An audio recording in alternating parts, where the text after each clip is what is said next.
Welcome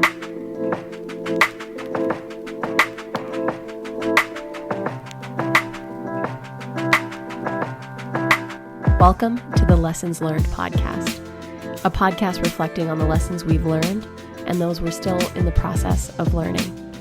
I'm Komal, your host. I'm an interviewer, investor, and someone who has lived a lot of life in a short time. I built this podcast as a place for us to reflect, to be together, and to learn from one another. Let's get into it. Welcome to episode 17 of the Lessons Learned podcast. This week, we're doing something a little bit different. I was interviewed yesterday by Sheena Brady, the founder of the Founders Fund.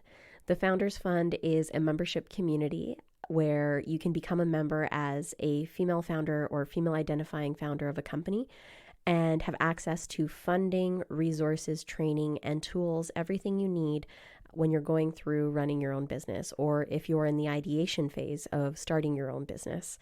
This first started back in 2019. I was the first grant giver to the Founders Fund, and that helped create the domino effect, really, of raising over $40,000 Sheena raised and granted to 5 different female founders from across Canada. It was an incredible thing to watch. And then this year I became an investor in the company, the Founders Fund, that launched this membership model a few months ago. So the reason I wanted to share my interview that Sheena did with me yesterday is because we talk about the process I went through to decide on investing in the Founders Fund, my experience as a founder, the audience and the founders who were there in the room. There was about 30 members who participated, asked me a lot of questions about my own entrepreneurial journey. And there is a portion where I also talk about my key takeaways and things I learned around pitching, and how you can be very effective when you're seeking to do something new. So I talk a little bit about my Michelle Obama experience as well. So this is a different kind of episode. The audio is also different. So I hope that you guys enjoy it. And I wanted to also share this because memberships for the Founders Fund are open until Sunday, January 29th. So if you're listening to this, you've got a couple of days to become a member of the Founders Fund. And the way that it works is half of your membership fee of $225 goes into a funding pool that you have access to as a member for potential grant opportunities. So the goal is up to $50,000 in grants are going to be available. And there's already close to 300 members who are part of the community. It is incredible. I got to see it firsthand yesterday, and I hope you guys will consider becoming members and leveling up your entrepreneurship experience for those of you who are entrepreneurs.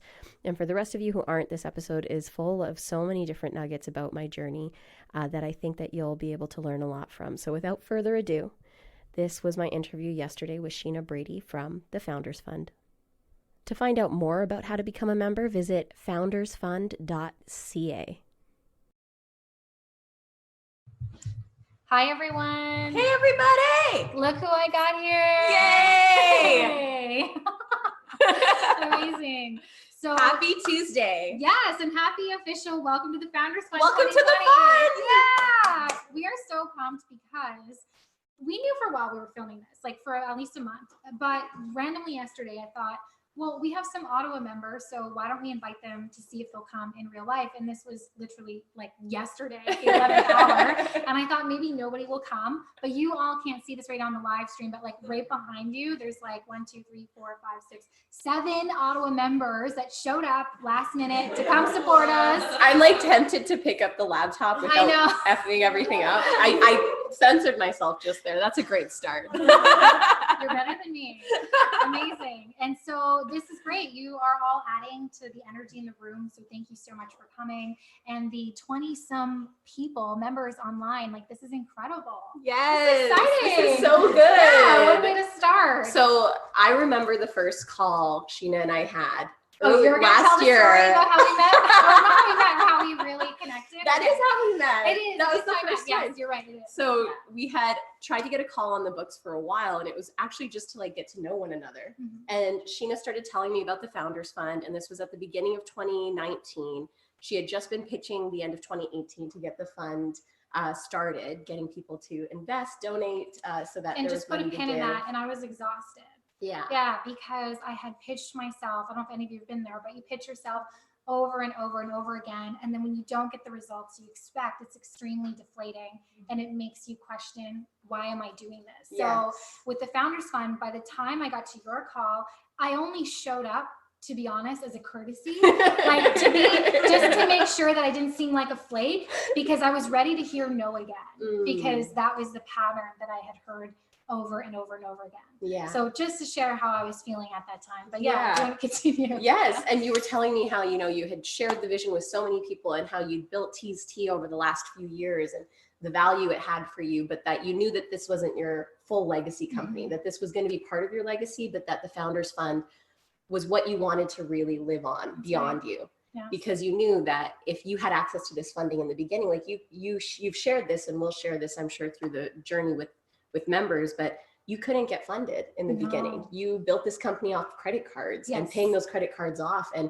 there was no lines of credit. And so this opportunity to be able to pay it forward through membership, through the funding option, up to $50,000 availability to all of you, that's a game changer. And so for year one, like this is a year in. Yes. When you were pitching me, it was like no one had come on board, and you weren't even pitching me. No, it was. You were just telling me about how hard the raising journey was and what this vision was. And I was just, explaining my vision and how, I felt like a little bit deflated. And I was kind of going through the motions. And then you said, "Oh, I'm so in. Like, I want to be a funder." And I kept talking because I didn't hear like you said it and I heard it, but I didn't listen. Like I didn't really hear it because it's not what I was expecting to come out of your mouth. So I just and then I was like, holy crap, wait, did you just say you want to be a funder? And you were my first yes. Because also what you had said as part of what you were explaining was you were going to match a certain amount that came in. Yeah. So full transparency, because what are we doing in the Founders Fund if we're not talking dollars? I put in $5,000 in the beginning. Yeah. And that turned into how much? It turned into just about $40,000 in our first year to help fund 5 companies. Yes. Yeah. And so imagine that, yes. Our wonderful Founders Fund members audience here and all y'all online, we're all clapping, because imagine that, like it's literally that first domino. And I think as any of us who are building our businesses know, whether it's funding or whether it's traction, whether it's your audience, whether it's the first sale, that first one is always so important. When you get that, it's like confidence is built on competence. And so when you're saying your confidence was shot, you were questioning your own competence about raising and creating this next company. But when someone goes in on you, it's that confidence boost that you need. And I'm in a raise myself right now. For the sponsorship, for the tour. Yeah. So I've had to build up my confidence the last 2 months to even get to starting to knock on people's doors. It's hard. It's hard putting out the ask. Yes. And asking for support. But once you get that first one, it's like the momentum can just keep going from there. And that's what we also want this community to be, is kind of a hub for all of us to come together and say, hey, I see you in that struggle. I see you in like that hard place. I was just there, but keep going. I love that. Yeah. And so for those you don't know, obviously Komal is not only our very first funder with the Founders Fund, but she is also our investor in the Founders Fund, which means that the 2020 iteration becoming its own corporate structure, its own identity, its own team running behind it. Because my team, as much as they loved pitching in at TC to help with the Founders Fund, we still have a tea company to run, right? So we knew that if we wanted to take this to the next level, we really had to make it a sustainable company. And so thank you for being the first to believe in our potential as our pilot program in 2019 under TC. And thank you for investing in our quite literal brand new company we built by accident. So. It's a pleasure. It's literally one of those things where when we were creating Dream Girl, which was the documentary film I produced back in 2016, we always had a dream to have our own fund. And so instead of, trying to put that pressure on myself, like I have to build all the things, because we don't have to build all the things. We build the thing we're here to build. When you came and shared that you wanted to scale it, I just knew that you already had momentum. You already had incredible membership. You'd already funded 5 companies, shown traction with the raise last year. And so it was like, let's light this thing on fire in the best way. Yes. And here we are with almost 300 members. I know. Isn't that incredible? That's incredible. Yeah, it is truly remarkable. So let's talk about who is Komal. So elusive. So we already. I'd love to know. Right? Let's. Who is Komal? So we've already given a bit of an introduction, so people are probably dot connecting, and I know you and I know your background, but girl, like you are just so accomplished and fierce that like I'm gonna read just so I don't butcher it. Okay. All right. So Komal is an angel investor, entrepreneur, and host of the Lessons Learned podcast. Awesome podcast, by the way. I love listening to your voice in the tub. That's so good. So relaxing. I love being with you in the tub. So great. Let's be real. And you recently interviewed the one and only Michelle Obama on stage, which is truly incredible. And so in addition to all that, as you alluded to, you produced Dream Girl, a documentary about women identifying entrepreneurs that premiered at the Obama White House, and that landed you on Oprah's Super Soul 100 list. Okay, come on. That is amazing. You're making me blush. Amazing. So before I kind of go into the loosely structured questions I have, just out of my own personal curiosity and maybe for other people, so it seems like your path has now kind of shifted into realizing that you're here on this earth to interview people and share the stories of others. What made you realize that this is going to your path at this point? I have this wonderful knack of when I sit down with people, they give me their hearts. Mm-hmm. You do, yeah. It's the Komal eyes. Like if you've ever sat this close to her, like she can see through you. You just share everything. Anyway, sorry. And what I realized, so as with all the highs that are on my bio, the equal lows existed in my life, whether it was grief from loss, or a cancer diagnosis and recovery, other illnesses and recoveries. It was like the highest highs and lowest lows of my life happened simultaneously. We were named to Oprah's Super Soul 100. The next week I got my cancer diagnosis. Right. We premiered the film at the Obama White House. That same month I had my first surgery to remove the cancer from my body. I was on my first magazine cover. That same week I had my second surgery. And so just that juxtaposition of life made me realize when I was in my recovery, because I had to leave New York to come back to Canada to recover, I was just on my knees. I had hit a rock bottom. And when I was at that rock bottom, I was just looking for content, for stories about just to show me that I could come back. Right. Because competence equals confidence. Mm-hmm. When you're sick, when you're grieving, when you've gone through something hard in life, when you've experienced a trauma, when you've been fired, your confidence is shot. Mm-hmm. So you look externally to find ways to build yourself back up. And stories are the way that we learn to do that. And so when I was sick, I realized there's a gap. I need more stories of rising. I need more episodes of the Oprah Show online. Right. I need access to other people's experiences, not just about their highs, but about what did you do to climb your way back up? How did you rebuild yourself? And so I focus on stories of resilience and rising. And I talk to all my favorite people about it. And that's what we're doing on the tour this year. So I want my heart to connect to other hearts around the world and for us to learn how to build each other up. That's incredible. Storytelling. I love that. That's an incredible journey to be on. I mean, it sucked when I was in it. For sure. Let's be real. Totally.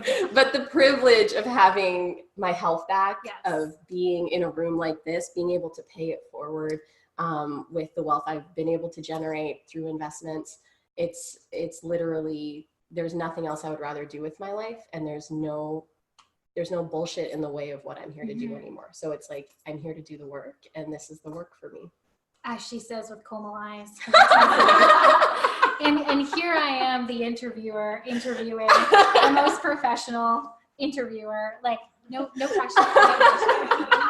I love it. So let's get into these questions. So for the people that are online, a few things, like I said, we have some loosely structured questions that I have here that we're going to go over. And then, of course, if you have some as well, please just drop them in the Q&A box here, and I'll be checking them periodically. Okay, so let's talk about origin and early setbacks. So you've openly discussed your experience in being let go of a job early in your career. We're both in the same getting fired club. Woo! Yeah. I like to think it happens to the best of us. Yes. At the time, it's like the worst possible thing that could ever happen to you. Yeah. But looking back, would you say that it was probably a good thing? Oh my God, when I got fired, I literally looked at my former boss and said, I have so many suggestions for you to make things better. Right. And the look on his face, it was like I had just stunned him, because it was, I just realized so much that the spaces that I wasn't meant to be in, and being fired showed me that that was a mistake I was meant to be in, taught me so much about culture, about how I wanted to be managed, how I could manage well, like with others, and gave me such deep empathy. So being fired was probably one of the best gifts of my life, and leaving my company, leaving Dream Girl, was probably another big gift in my life, because it, while it was like such a powerful, magnanimous movement. You created, I was going to say, you took the words out of my mouth. Movement is an understatement. It was 2014 to 2016. In the last 5 years, 13 million women have started companies. That's a 20% increase of the prior years. And Dream Girl got to be a part of that movement. But as with so many things, you know, Kim and I, who works on the Founders Fund as well, we talk about this often, but Elaine Welteroth, who was the former editor-in-chief of Teen Vogue, she talks about how that was the thing that made her, but also it was the hardest part of her career, because she was isolated every day. She just experienced so much discrimination on a daily. It was a hard place to be. And for me, Dream Girl was a similar experience later on with my time there. So we built something incredible. And then at the end of it, I felt like complete shit. And that's what happens as well in startups or with businesses if we don't have strong boundaries. Right. So I think being fired and then exiting my company, not on my own terms, taught me so much about how to do it right this time. So they were both beautiful gifts. No kidding. In very shitty packaging. I love how you said that. And it's so easy for us to look at how shiny and beautiful everything looks on the surface, right? How's your tea, by the way? Tea's tea. Yeah, that's right. I love it. Product placement. I love it. Enter elevator music.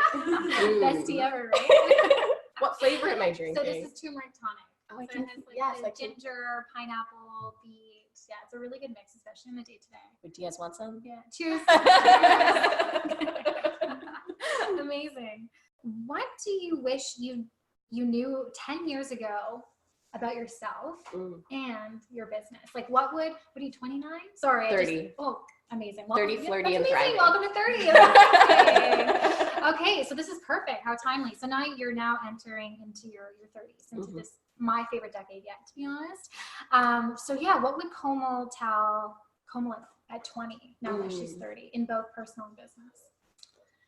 When I think of like retroactive advice, it takes me down a rabbit hole where it's like, oh shit, there would be so much I would tell her. But at the same time, I would just say, like, just show up for this decade, like continue doing what you're going to do, because there's no regrets I have with what transpired over the last 10 years. But just like face it all with as much grace as you can possibly muster. 'Cause it's going to make you strong AF. It does. Yeah. And it also, sometimes our setbacks make us incredibly more resourceful too, right? It's like, we know we've been through some really hard moments. What's another one? I can do this. I can get through this, right? So I think there's beauty in that too. A lot of power. Yeah. It's again, the competence building confidence. If you've been through hell and back, you know that, like, I know, like people say, the more people you love, the more grief you're going to feel in your life. We just know that this is part of the human experience.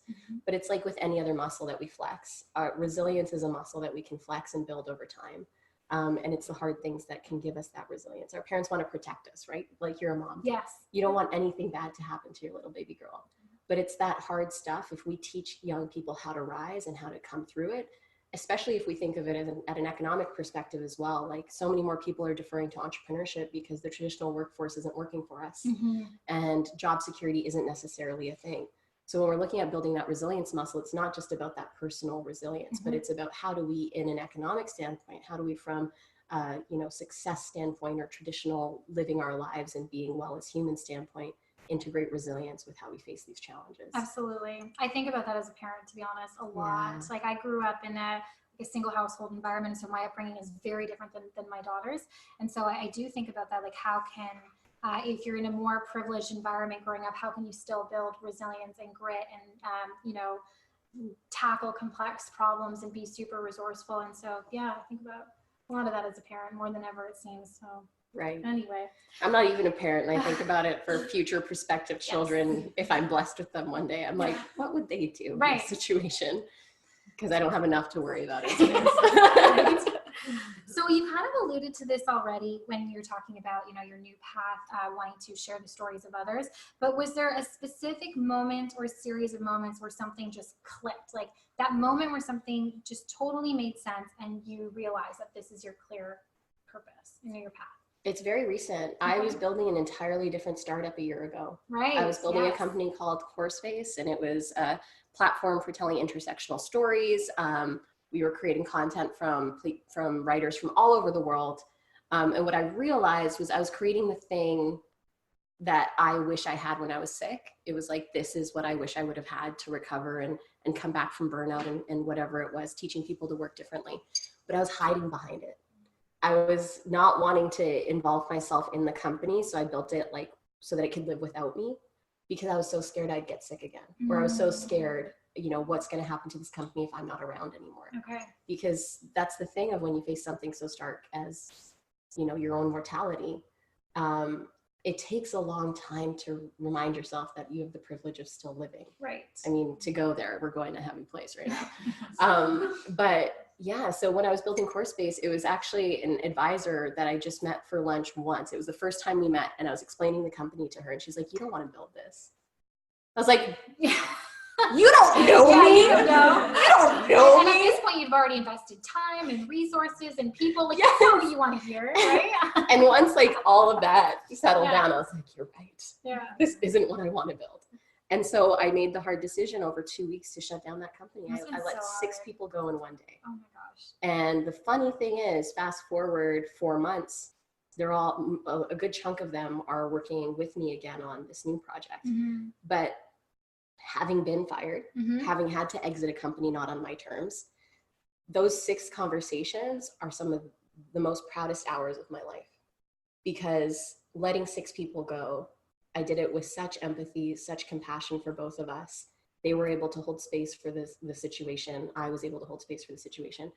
They're still my friends. Right. And now, and a lot of them, as you said, are working with you again. They trust you enough to work with you on your new endeavor. And I think that's huge. They trust me after I had to shut a company down. It's like, wow. So yeah, I don't remember the question, but that's what I have to say. Well, it doesn't matter.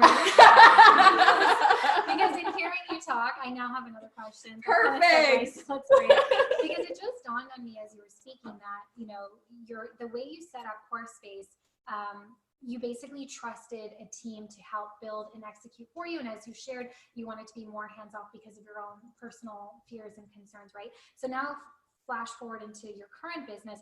Your business is you. Yeah. Like, it's all you. Like, it just dawned on me. There's no hiding. Yeah, there's no hiding behind anything. And yeah, so that just shook me a bit, because I'm like, whoa, like, that's a totally different way to run a business. And it has to come with its own challenges and fears. So what is that like, going from such a completely different state of leadership in a way? You are your own leader. You are your business, right? Yeah. It's totally different. So the question you did ask before was, when did you have that moment of clarity? Right. So when I shut down CoreSpace, literally 6 weeks later, I got the Obama interview. And literally, like, there was this domino effect this fall, September to October, of 14 events, speaking events or moderating opportunities that came up across North America. I met some of the most brilliant humans, and it was just this flow state. We hear about this, right? Yeah. When you talk either from a spiritual side or even entrepreneurs, when they talk about flow state in their business. When we listen to, and when I talk about alignment, you can talk about it from a spiritual perspective, but you can also talk about it from a rational perspective. When there's less self-doubt coming up, when there's less things cropping up, and you're just listening to what you know is right for you, things just start to flow. And that's what ended up happening for me when I shut down CoreSpace. Like, this shift and how quickly it all happened. I worked on that interview for 8 months. Yeah. I got four, we're going to get into that. Yes. Too. I got, like, we'll talk about it later, but just the amount of no's that I heard. Yeah. And then the serendipity of her coming to Ottawa, me being able to moderate. People pay for that chair that I was in to interview. Up to $50,000 companies pay to interview. And just I got that chair. Just to have their name mentioned once during the whole thing. Exactly. Yeah. But they chose me. Yeah. And it was one of those things where I was like, this is beyond serendipity. And the interview, which we'll talk about, like, that was the moment for me where I was like, why are you doing anything else but this? Right. And so it became my mission. And when a company is built on you fully, like, the brand is Komal, you have to be so centered in yourself, because the world can shut you down. People can tell me you're not worthy of being, like, trying to be somebody or build a company around you, build a company around empathy and your own personality. Like, who are you? But my mom always said this growing up to me, and I never fully understood it. And she always said, about herself, because we lived in a really hard household, and people would always try and cut her down. She's like, I know who I am, and no one else can tell me who I am. That's powerful. And so being 30 and fully feeling that, and looking at my mom, who when I was younger, I was like, yeah, whatever, Mom, like, you know who you are. That's exciting for you, but what do I do? Yeah, it must be nice for you, Yeah. Mom. But now I get it. It's like people can try and, throw me off, but I know that this is what it is. And I can deny it, or I can lean into it. You're leaning hard. I'm going to lean into it. Like, I love that. Yeah. Well, let's just segue into the whole Obama interview. Since we've already kind of done this. So I've listened to many of your episodes of Lessons Learned, and that one was truly like eye-opening in terms of how many little dots it can take to connect to that final big moment. And I think like a lot of people don't realize that. Like some people might have seen you interview Michelle Obama and say, she's Komal. Of course she did. She's successful. She has a track record, but you grinded out hard. You did so much work. And the way that you shared it on that podcast, I highly recommend everyone listen to that episodes of Lessons Learned. It started way, way back, as you said, 8 months ago. Actually recording my recap episode of the interview itself this week, because I had done one, but I used segments from the audio from the show, which they asked me not to. And I was like, fine, I'll just keep this for myself. I will share this with my grandbabies one day. So I'm redoing the recap this week, but so many people asked me, like, how did you prep the questions? I had been prepping questions for 10 months. Mm-hmm. I read the book, I'd listened to the audio, I'd read it and I listened to it. I watched like numerous interviews with her. I had been prepping my questions for 10 months. And then I rewrote them the night before the event. Of course. I will say though, like, that was supposed to happen exactly the way it did. And I want to give like a couple kudos here. So obviously, when everything changed with the person who ended up going to Toronto and what have you, but we just came off of International Day of the Girl, right? And so the way, like, it just made so much more sense to have an incredible local woman interview Michelle Obama. It was very fitting. You obviously had like the background and the experience to not only interview her, but you seemed to pull out some real vulnerability out of her that I think very other few interviewers would be able to do. And I saw that in her emotions. I saw that in some of the tears that welled up in her eyes and some of the conversations, in her thoughtful responses. How do you think you were able to pull that out of her? It was truly remarkable to see as somebody who was sitting in the arena, like watching the interview. I think what can sometimes get in the way of us connecting at a human level with people is the pomp and circumstance we think exists around a person. So for me, I would say it was actually in a big part the depth of my trauma that allows me to connect with people. Because when someone tells me their hardest experiences, it's not that I can empathize or sympathize, but I understand my own version of that. And I think when we peel away the layers of who we think we're supposed to be and what ego tells us we're supposed to be, and the nerves, and what am I going to look like, and am I wearing the right thing, and am I enough? People just want to be themselves. And we're just humans at the end of the day. We're just humans. Yeah. And when I looked at her on that stage, it was literally like, I'm here to show these 8,000 people what it truly took for you to be who you are today. Because any of us can achieve whatever it is that we're here to achieve. And I know that to be so true. Oprah says it, like, she grew up in the Southern United States post-segregation. She shouldn't be who she is today, but she is.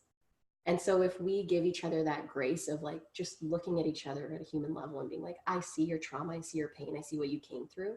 And I also see how much excellence it took for you to become who you are today. And I respect how much hard work you put into it. Then it just turns into a conversation between friends. I love that. And that's what I was going with earlier about giving kudos like to the team that ultimately allowed you to interview her, because it could have just been some corporate play. It could have just been someone, as you said, paying $50,000 for a company for the opportunity to interview Michelle Obama. And then it just becomes, just less engaging for the people who are watching, and just less of a personal experience. And I think like the way all of this transpired, it really allowed for the most powerful interview possible, truly. And it was beautiful because it wasn't Edmonton, it was Ottawa. Right. It was my hometown. It was your hometown. My new hometown. Your new hometown. My mom gets so mad when I say that. She's like, "You're from Grand Prairie." I'm like, don't forget it. We're from India. But like, hey. Yes. Is there anything else that you want to like wrap up about that whole Obama experience? Because what I loved about what you've shared so far, at least how it felt for me, is that you gave some actionable takeaways that I think everyone in this room and everyone online can really take back to their business, right? And so if you just summarize that in just like a few key points, what would they be? I think the biggest takeaway for me is like, that was a moment in my career. It wasn't my career. So it's like, it was really important. And now when I go and do my tour and ask other people to be interviewed by me, it gives me credibility, but it's not a shiny moment like that doesn't do the work for me. I still have to build this career. I still have to build this company. I still have to build my show. I still have to build and gain the respect of the audience who's going to come and watch what it is I have to give the world and what I want the people who are coming on my show to give the world. So that was a hard experience for me because we can be really hard on ourselves. And so even though I interviewed Michelle Obama, even though I've had a great career so far, there's still a lot that I beat myself up about and that I don't think I'm worthy or enough around. So even when you're seeing people who are doing like that, make you feel jealous, that make you feel like, oh, I could do that. That capacity is within me. I'm capable of whatever it is in front of me. You're still like, they still have those experiences too. We are all like that feeling of enoughness, not enoughness is just us continuing to want to grow. And so we have to be gentle with ourselves and care for ourselves, that it's not about the end goal. Like it was about that journey of who I became, who I was becoming in the process of interviewing Michelle, because it's like who I was with that first no to who I was with that no, and then finally getting the yes. It was like I had to surrender so fully to the fact that this is a journey and I can't let no's take me down. I still have a great life. I still have loving partner. I still have, nutritious food. I still can move my body. The gratitude is wider than just the one moment or the one yes or whatever it is. And so you have to love the shit out of the journey because the moments will come and go. The Obama premiere and the Dream Girl movement, like I remember someone at an event, they're like, "Are you enjoying your 15 minutes?" Oh. Yeah. Okay. Yeah. And it's like, yeah, I am. Yeah. And also when you're in it, you don't realize is this it's a someone moment. who was close to you? No. Okay. No, and he actually didn't mean it to be a dick. No, sure, I'm sure. But in that moment, I was like, wow. Like, but I went home and I talked to Mitch and I was like, do you think this is fleeting?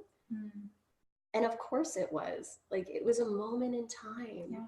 And that's what we forget is like the moments don't make us, they build up into a life. Yes. And so that's what I have to remember and remind myself about that. And that, but we still have to celebrate the moments. Yes. And, you came afterwards and it was right around my 30th birthday. It was like 2 weeks before. So I had a bunch of friends and family come to Milestones after. Funny that it's milestones. Celebrating a milestone. Just side note, Kim had to hold me back because Rupi was in the room. And I was like, Rupi Kaur is in the room. Like my heart just like was racing. And Kim's like, slow down, girl. But anyway, sorry. That's just like, that was my takeaway from the celebration. Yes. But what I'll actually say about that is what's so fun with your friends and the people around you is you can lift each other up through the journeys that you have. Yeah. So Rupi came to our New York premiere and we were recently friends and came to the White House premiere and she was writing book 2 at the time. And then when I was sick, I came to her book release for book 2 in New York and got to see how like beautiful and insane what she was doing and creating at the time was. And now she's writing book 3 and we were in that room together and it's this ability to lift each other up and show up throughout for our each other. careers and show up for each other so wholeheartedly. And that genuine sisterhood and support of one another that I think things like the Founders Fund and the people in our lives who can lift us up can give us, that is what takes us through. Through that whole journey, I was able to lean on so many important people, but without them, like I could have crumbled even more. Right. And so they lifted me up. That's incredible. Okay, so I'm gonna look into the box. Let's see. I think let's see what's in the box. Oh wow. Okay, we got some questions here. So first we have, I believe that's Sinzu. Am I pronouncing that? Sindhu. Yeah. Sindhu. Okay, thank you. So in regards to pitching, how do you name names and build that credibility without sounding braggy? Ooh, that's a really good question. I think it's your intention, you know. There's a way to be humble and honest. And that is this, like, there is a spectrum. So you have humble in the center, what everyone wants to go for. Diminishment is on the other side of it. And then that, like, asshole is on the other side of it. You know when you're being a dick. You know when you're trying to, like, prove yourself or, like, show that you're something. But when you're saying, like, no, feel, do, when you're trying to build credibility, you're not saying it to be name droppy. You're saying it to say, this is what I've done. And it's a fact. Like, Just a fact. It's just a fact. But if you're doing it to try and be like, this is what I've done, and therefore I'm entitled. Yeah. Or this makes me important. Yeah. It's a subtle thing about your intention when you're saying it. Because I've been in moments where I feel like the people around me aren't seeing me. And so I feel like I have to prove something. Fuck that. I know. So true. Like, that is not the spaces you need to be in. And B, if that happens, you have to ask yourself, why am I feeling so small in this moment? And another thing is, you can never make yourself small enough to make someone else feel big enough. So if you're feeling like you're bragging, or like the person in front of you isn't truly receiving what you're trying to give with the truth of your story, then they're not worth your time. And that's what we forget too, is that sometimes these high level people, or people we're pitching to, we think they're somebody because they have a title. But when you're in a company, or when you're, you know, work at the UN or get into these organizations, you just realize, like, people are average. Yeah. And it's like, things aren't as fancy and shiny as we think they are. Well, it's like that quote from, you know, Michelle Obama was saying, I can't remember who was asking her, but, you know, what was it like being seated around a table full of men? Oprah asked her, how is it being in a room full of men? Like, was it intimidating? And her answer was something like, you realize that they're not that smart. Great. Yeah, they're not that smart. Yeah. And it's like, it's not even an insulting way. It's just more like, they're not as, like, smart as we might hype them up to be in our mind, that we have just as much of a right to be there and take up the same space that they do. Yeah. And so, yeah, because they're just humans. They're just humans. They're all just humans. And like, when it, you know, we just think things are so much more complicated than they are. And it's literally like, it's not that complicated. Be a good person, work really hard. And obviously I'm oversimplifying when it comes to systemic issues in society, and, you know, macro issues when it comes to geopolitics, like, obviously. But in this moment, it's just, when you look at someone, it's just like, you are a human who's had a human experience. I have empathy for what you've gone through, but if your shit is going to get in the way of us doing something great together, then that's on you. So I'd say, like, think of your spectrum. Try and stay as in the middle as you can. In Sikhism, we have this phrase, it's called man nima mat uchi. It means keep your head down, like, stay humble. Mat means, like, keep your morals high. So if you can find that balance, like, that's my guiding force in life. Man nima mat uchi. And it's when I'm saying these names, or when I'm saying the facts of what I've done, it's not to diminish anybody. And I know that. And if the other person, it starts diminishing themselves, that's their job. That's their work to do. So even if it comes across as braggy, who cares? You're there with a mission. So practice it until it just becomes, like, your truth, because it is. You're doing the things. You've done the things. Amazing. And you're allowed to own it. Yes. Yeah. Amazing. Okay, so let's. Yeah, of course you can ask questions. Please do. What I'll do is, when you ask, I'll probably repeat it, just in case you're wondering why I'm repeating it, just so everyone can hear it online. Yeah, sure. Amazing story. It was super inspiring, and kind of left me on the cliffhanger, because you talk about persistence and all this stuff, and how you work so hard for this thing over time. This big thing happened for you that you manifested and made happen. But then, what did you do after? So did you follow up with Melissa? Like, what after the interview? Afterwards, exactly. After the interview, so, do you want to repeat the question? Oh, yes. What happened after the big thing? So after the event happened, this is a very interesting question, because I had booked my fall tour of sorts, my speaking events, my engagements, prior to this landing. So I was on a flight the next day to New York. And I had an event to go to New York, and I flew back that night. And then the following week I had to be in Toronto for 2 speaking events. And so I didn't have time to process it. So that was my mistake. but it's not one that I could have fixed because I had already preemptively agreed to a number of things. But after any major win or success, you're gonna have the bottom out. Like, I just know this now in life. Like, the high is, it's not actually, the high is the surgery, the recovery is shit. Like, it's like you go through, or the high is like the Michelle Obama interview, the low is all the self-worth questions that come up after it, because you're like, did that really happen? Does it matter? What does that mean about me? What does this mean about this? And it's like, it actually, none of it means anything. It's all value we're ascertaining to it. But so afterwards I went back on tour, did all my stuff, and I didn't actually fully get to process it until a couple of weeks later. But in terms of follow up with her office, I followed up with Melissa, with Roger, with the various people who I had been in touch with thanking them deeply. And because at the actual event, like, they were actually taken by how well the interview went. So that was really cool to come off stage and see Melissa just be like, you killed it. And I was like, I killed it. As somebody who was in the audience with thousands of other people, not only did you kill it, but as an audience person, like, I felt it. Like, I felt it. It was incredible. Sorry. I met someone the other day in Bridgehead, and we just got to talking, and they were like, yeah, I was at the Michelle Obama event. It wasn't like I was in my sweats and like just, living my life. So they obviously didn't realize. And I was like, I interviewed her, and they're like, you were so great. It was amazing. Da, da, da, da. And it's so funny to like hear people's perspectives. And that's also the grace of the gift of it, is it got to introduce me to Ottawa again, post being sick, post moving back. But afterwards was a roller coaster. And it was a roller coaster of, what do I do now? And it's funny, my mother-in-law today, she called me, and she's in retirement, and she just ramped down a part-time job that she was doing, and we were talking, and she was like, I need your help to make sense of what the next right step is for me. And so after any big win, we have to make space for the come down. It's like postpartum depression. And I don't want to compare it to motherhood journeys because I don't know that experience, but just from what I've seen my friends go through, it's like, you've waited for the big thing. Now you have a child. Right. And now it's this experience with reconciling your experience and being a mother. And I'm not going to parallel this the same at all. So we're going to say that's an experience. My experience over here was like, you birthed this thing, you created this thing.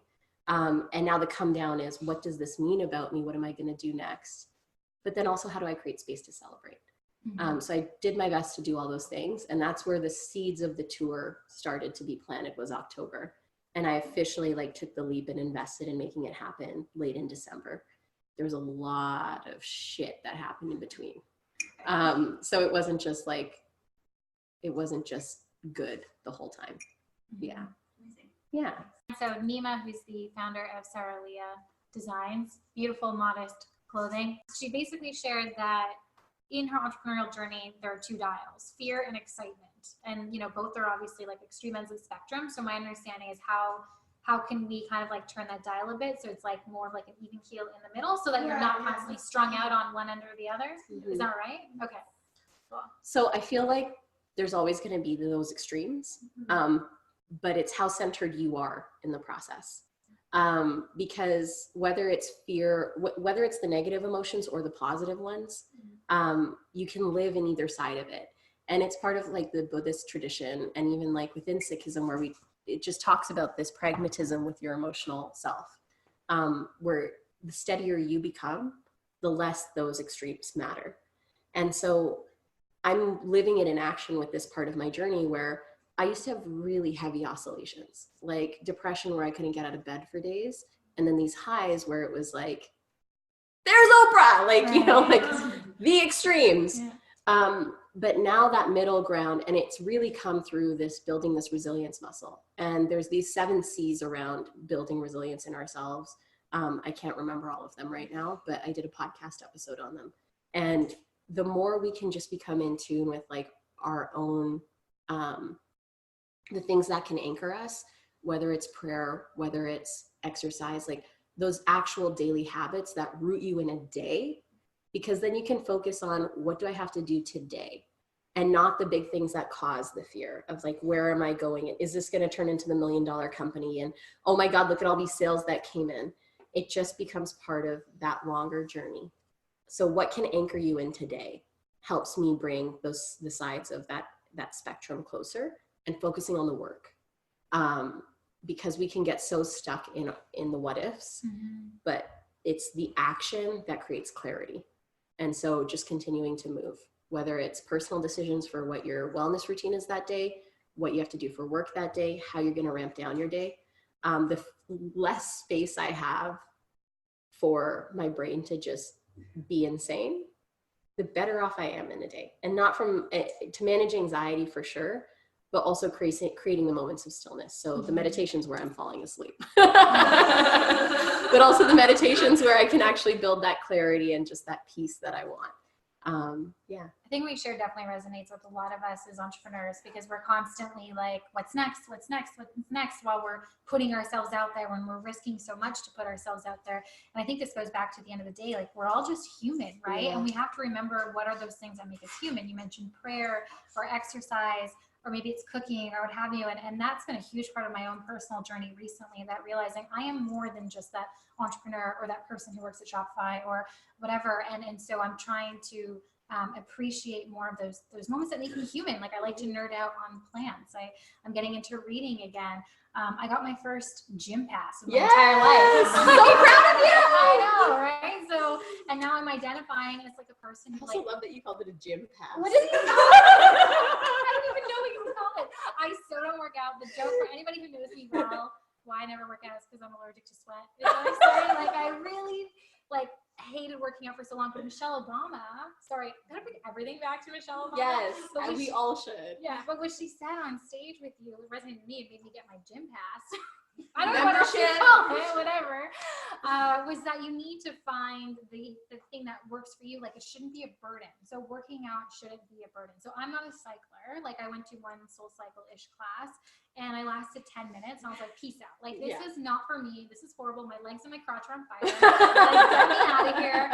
But now I'm into like, you know, the yoga and the treadmill, and now it's a joy. And I get the steam room before I leave and the sauna before I leave. And it's like my mini Nordique experience and makes me feel human. So anyway, to your point, Nima, all that to say, I think that finding the things that make you human can help with that, you know, that spectrum of like either excitement or fear every day. And it's comfort and allowing yourself to live in your version of luxury. Yes. Like when I lived in New York, I had no reprieve.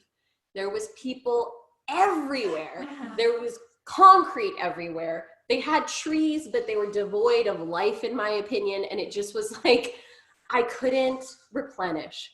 And because when I'm on, I want to be on with people and I want to connect so deeply.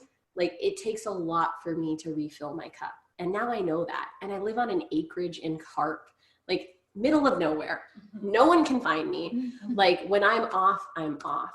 And so that is a privilege, I know, but that's what I needed to know, that this is how I fill up, so that when hard things happen, I don't oscillate as much. And that was also the difference between that no in March and the no in October. It was making the hard decision to shut down Core Space, because Core Space was my way of avoiding my true life's work, which is building this show and building lessons learned. And it's how many of those distractions do you have in your life that you know are making you avoid more important things, because that also keeps you off center. So it's like a lot of therapy and coaching and inner work and routines and habits, but that helps you optimize your life for whether you're an entrepreneur or not, whatever hard things you're trying to face every day. Absolutely. Okay, we're gonna go back to the box. A mutual friend of ours, McKinney, you were on her podcast, right? Yeah, this week. Amazing. I believe I'm scheduled early February, so I'm pretty excited about that. So she wanted to share what the 7 C's are. So they're confidence, competence, character, contribution, connection, coping, and control. Thanks, McKinney. Yeah, thanks for having her back. Yes. Thanks for fact checking. This is good. So she's like, I got you. Amazing. So we're going to go to Michelle. So hi, Komal. Oh, I know Michelle was actually a part of our 2019 program. So this is her second time at the Founders Fund. So welcome back, Michelle. It's so great to see you here again. She's probably like, we've never met. How do you know me? But anyway, big fan of your business. She's out in BC, I believe. So she says, hi, Komal. My co-founder, Ravina Anand, has been following you for a long time and thanks you for being such an amazing inspiration to many young women, especially Indian women. Similar to you, Ravina grew up in Alberta as an Indo-Canadian, growing up, what were the biggest barriers as a woman of color did you face? And how would you suggest others navigate those challenges? Thank you for asking. Great And question. hey, Michelle, and hey, Ravina. So it's funny when people ask this, because growing up in Grand Prairie, I experienced not a lot of racism, and people are surprised when they hear that. My parents had their fair share of experiences with racism, because like it's a predominantly white community. But by the time I was raised, my parents had been in the community for 20 plus years, and our family was established and known in the entrepreneurial community.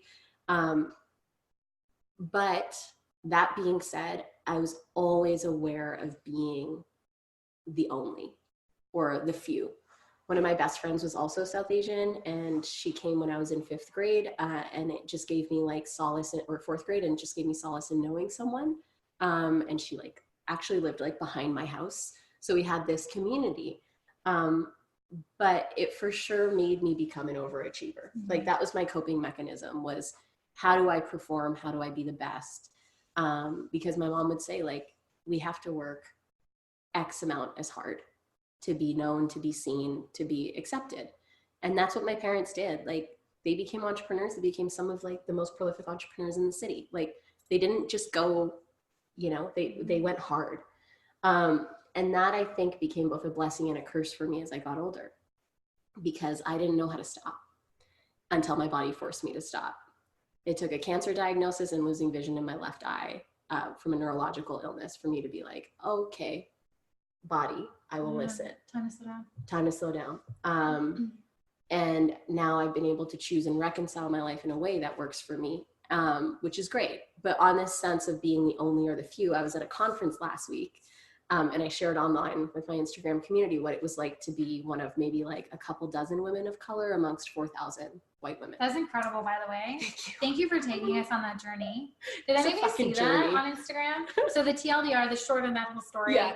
You were at the conference, the RISE conference, Rachel Hollis. Yeah. You're a fan of Rachel Hollis, I take it. Obviously, Yeah. that's why you went.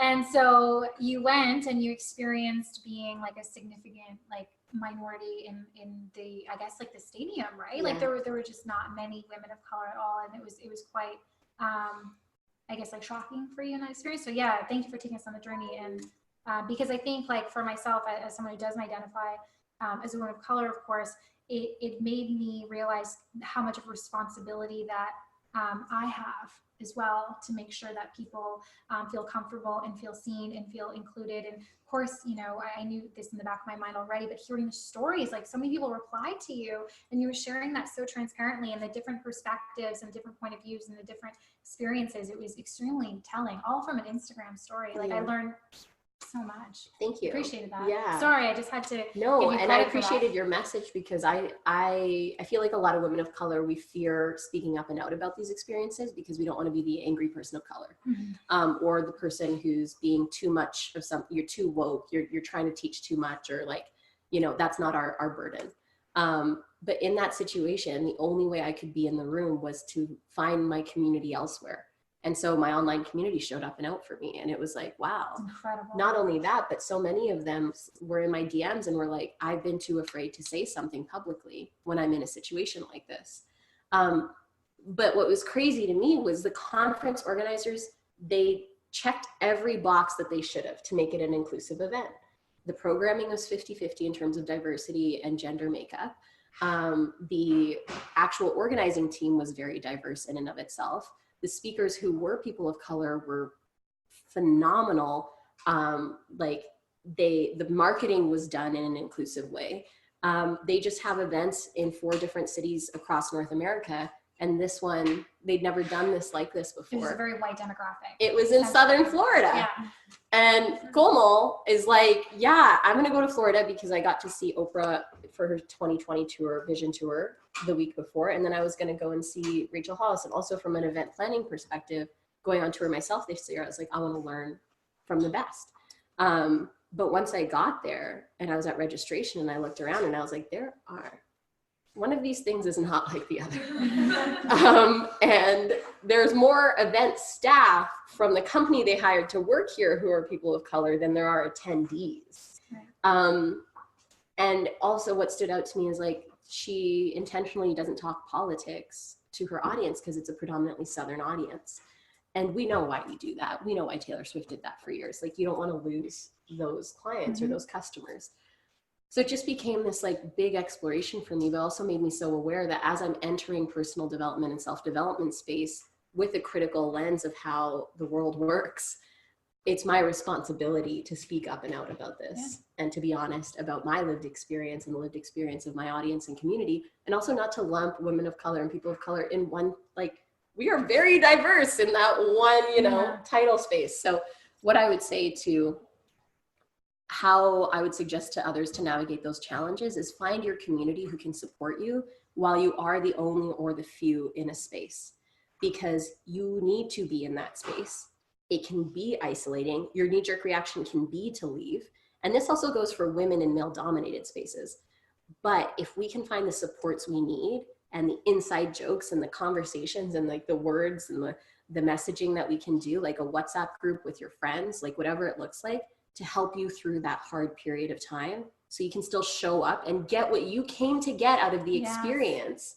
Because as a young woman of color growing up in Grand Prairie, I still deserved good education without harassment. I still deserved to have access to all the things that my peers did. My race shouldn't negate that value of that experience. And same with at this conference. I decided I will show up every day. I took half a day off to like do my self-care so that I could be centered and not extreme in my reactions to that day. But I still, on the last day, was able to do a full year plan for every vertical in my business, which was my goal coming out of that conference, while also speaking truth to power in that way. So it's complicated, but communities of support is the most helpful thing for me. It is so funny now because I've already gotten 3 requests from people to like help them organize women of color or people of color panels. And I'm like, I am not a diversity and inclusion expert. I am a woman of color who felt isolated at an event. Please hire the people who actually do this for their work. So also knowing that it's not your labor or your job to do this work for other people. There are people who actually do this professionally and it's their job. Good point. Yeah. I really like Vivian's response. I thought it was interesting. It was something along the lines of those spaces are really hard to be in, but I try to tell myself until I believe it that I deserve to be there just as much as anybody else. And in fact, I want to trailblaze so that the people coming after me can feel more comfortable. Yes. Yeah, it might be just not giving No, that justice, was it. But it was something she like literally, because she was at Vivian is this wonderful woman who's part of the Founders Fund last year and is in Toronto and just built $1 million business. She was at a conference in Florida where she was literally like, she's like, I know I'm the seasoning. I'm the token speaker at this event. She's like, but I'm okay with being the seasoning. And so that night we just talked in DMs and she was speaking the next day and we were able to build each other up. And like, that's what happens when you share your story. We get so worried that someone's going to like I got no negative messages. I was shocked. And it was really cool and very, very vulnerable to share. Incredible.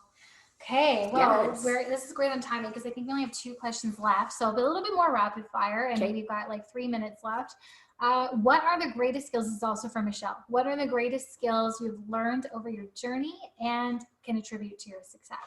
I would say having 0 fucks to give most of the time. And when I do get nervous or like in my head, being willing to work through whatever that limiting belief or story is that I'm telling myself.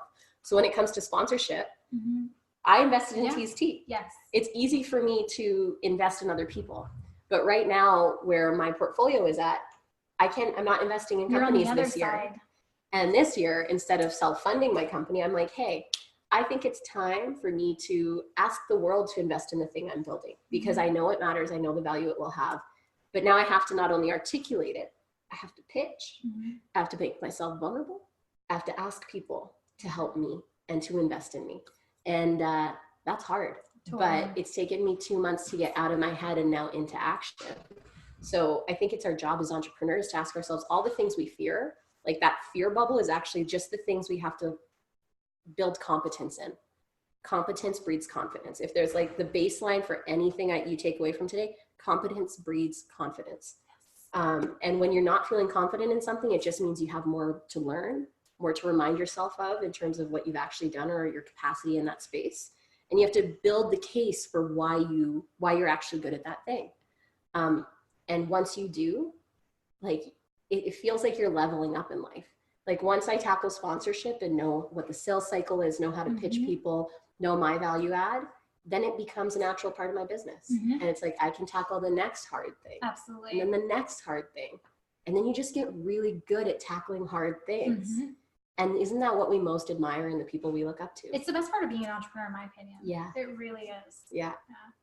Incredible. Doing the impossible. Yes. Or like the impossible. Yeah. It's like when people ask, you know, with TST, you know, it's so successful now, congratulations, and all that stuff. I'm like, look, I still got problems like everybody else. Trust me. Just the problems, the bigger your company, the bigger the problems get, but they become more manageable because of everything else you've endured prior, and you taught yourself, and you've grown through. Jyothi asks, what are some key points when building a team of support who are not getting paid during the startup phase? That's a really good question. Okay. So have you experienced that? And not getting caught up in the feelings of guilt. Yeah.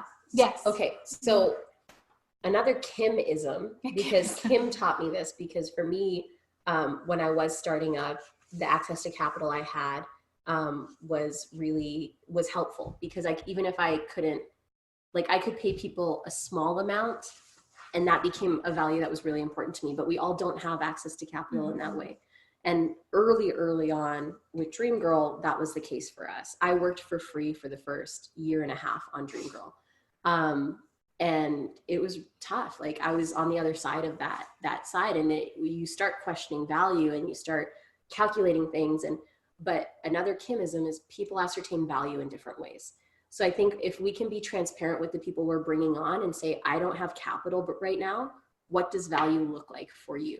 So you're not assuming for the person, because again, like love languages, whatever, people like different things, different strokes for different folks. But if you can help figure out with that person, what is the equivalent value for you in the next year? And that could be introductions to certain people. That could be access to certain events, or conversations with certain people within your network, or it could be equity, or it could be different aspects that you can play with, but you get to have that conversation with that person. So having the courage to talk to them and be like, I can't pay you out of the gate, but eventually, hopefully we will get there. In the meantime, what is most valuable? What will help you in your life right now? And how can I help fill that gap in lieu of payment for now? So that would be what I suggest. What do you think? I agree with the everything you just said. And then to add to that, the transparency, which you basically already alluded to, just being straightforward and transparent and honest, and saying, I don't have a lot. Here's why. We're just getting started, but we're building something exciting. I want to invite you to come on this journey with me. And with TST, we definitely faced this problem like the first couple of years. I had no money to hire anyone. So what I will say is, even though you might not have a lot of capital to hire someone, there are people out there who want to see you succeed and want to support you. And maybe if there's like a small budget that you do have and you can allocate for them, that could mean so much more than you realize. And so I was really intentional about going on this like Facebook group, Ladies Who Lunch, and I put a call out there like 5 years ago. I said, I'm looking for a trade show person. I don't have a lot of capital. This is my budget by trade show basis, but I'll give you a very generous commission of the sales. And so this way, at least that was like one way to compensate them without having to, put a whole bunch of capital front that I didn't have to pay an employee, right? So you'd be surprised. The responses that I got, I think I got 30 people reply to that. And they were just excited to be a part of like a small but growing local tea company and do something, outside of their own 9 to 5 that made them feel creative and had fun and got to talk to people in the community. And so, yeah, it worked out. You just have to like put your ask out there and be very transparent about what you have. Yeah. And you'd be surprised how much mission means to people. Yes. How motivated they can be by mission, whatever the mission is of your company. I mean, when all the things came out about Away, the luggage company over the holidays, where one of the co-founders was just found to be very aggressive and condescending and really intense with her customer service staff. I don't know where I was going with that point. That's pretty. We're talking about mission. Yes, people in the comments or on Twitter were like, these people were that committed to luggage. Yeah. Like they were willing to be put through that kind of treatment for luggage. And I don't want to judge what mission people attach themselves to, but you'd be surprised how much people are wanting to commit to something. But then like with that story, we have to just draw the line of what's manipulation and taking advantage and what's actually like bringing value to them in a way that matters to them while respecting them and maintaining that transparency. Definitely. Like Lisa, who you probably all met, she's here, she works here full time. She's my sister, if you're not aware. But yeah, in the early days, she was in my basement with me packaging tea for like next to free when we were sealing it with a clean hair straightener at the top, because it's the only heat sealer I could afford. I couldn't afford like an industrial one, but it did the same thing. We're very resourceful. And now she's here full time, and I call her the real boss, and she runs like 60% of this company, basically. So yeah, you'd be surprised. I think like the hardest part is sometimes just like putting the ask out there in the first place and being transparent, right? So, all right, I think we have one more question. How do you tune into and focus on the best path to take with your career or business? I feel like I have so many ideas and I jump around too much between them. It's like the story of my life. Curious to see your thoughts. I'd say like I am very focused now on the show, but that's after a decade of jumping around a lot. So I feel like we have to go through the motions of jumping around a lot to like be like, oh, okay, no, not that. Yes, this, but not all of that part of it. But yes, okay, over here, more. Oh, no, jumping. It's okay. As long as you have that through line for yourself, whether like, you know, Naima, we were talking about how she's working full time and building the business. Like, do you have your through line that is going to help you sustain your life, that can support you while you jump from thing to thing? Cool. Because especially when around Dream Girl days, people would come to me and be like, I have this idea and I'm ready to quit my job and da-da-da-da. And it's like, hold the phone. Yeah. Like, how much equity do you have built up for yourself? How much of a savings? Well, do you have a family that you're supporting as well? Like, we have to responsibly take leaps.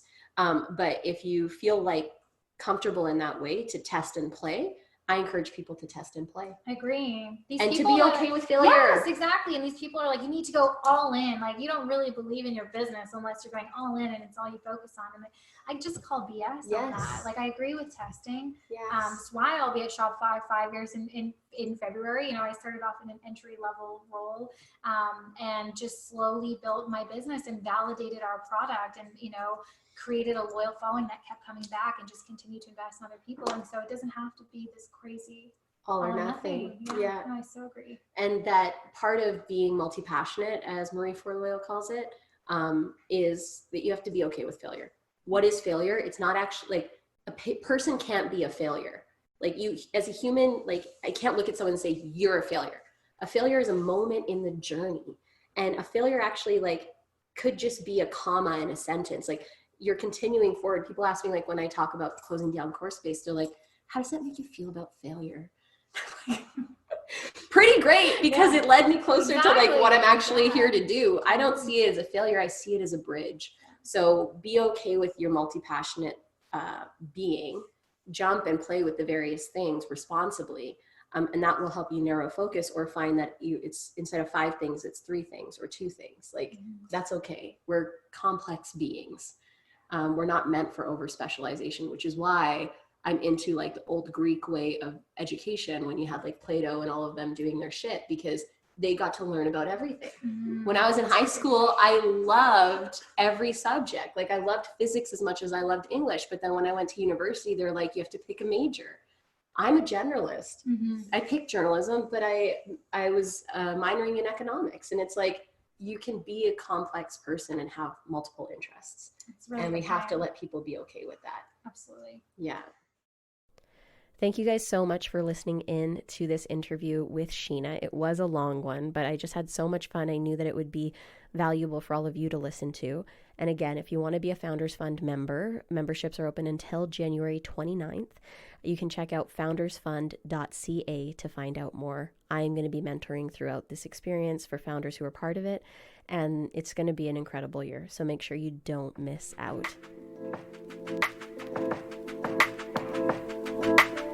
Thank you so much for tuning in. If you loved this episode, please leave us a review on Apple Podcasts. And if you want to follow me, Komal, check me out on Instagram at KOMAL LESSONSLEARNHAS, or the show at lessonslearnedpodcast_. And if you have an idea of a lesson that we should dive into on the show, then slide into our DMs and submit there or on the website, along with any guests you think I should interview and talk all of the things with. As always, I hope that you make some time for you this week and reflect on the lessons you're learning or have learned, and take some time to celebrate all the incredible that is you. Until next time, guys. Bye!